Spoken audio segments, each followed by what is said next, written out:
స్పోర్ట్స్లో ఇంత మంచి పర్ఫార్మెన్స్ ఉంది, తర్వాత అకాడమిక్ యాక్టివిటీస్లో కూడా మంచి పర్ఫార్మెన్స్ ఉంది. That is just because of the good administration of the principal. తర్వాత పీడీ లేకుండా పీడీ పాత్ర పోషించేటువంటి మన economics. So I really appreciate sir. ఎందుకంటే కూడా ఇంత పర్ఫార్మెన్స్ దాదాపు ఉండదేమో.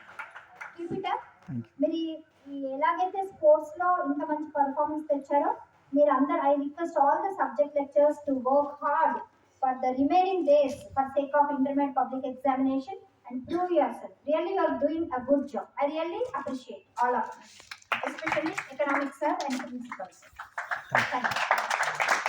చూడండి, అంటే మనకు మనసు ఉంటే మార్గం ఉంటుంది అనేటువంటి విషయాన్ని మీ ప్రిన్సిపల్ గారు, తర్వాత మీ economics lecturer and all the students have proved. మేము ఆడట్లేదు ఎందుకంటే మాకు పీడీ లేరు, లేదంటే మా గ్రౌండ్ ఏంటి లెవెలింగ్ కరెక్ట్గా లేదు, అందుకే మాకు ఆటలు లేవు అని మీరు చెప్పారు.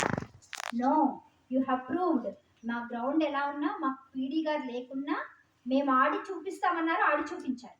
సో దీన్ని బట్టి మీకు ఏమర్థమవుతుందండి, మనిషి అంటూ ఏదైనా ఒక పని చెయ్యాలి అని అనుకుంటే చేసేస్తారు, చెయ్యాలని ఉంటే చేసేస్తారని ఒక గుడ్ ఎగ్జాంపుల్ చెప్పనా, యూనివర్సల్ ఎగ్జాంపుల్ చెప్పనా.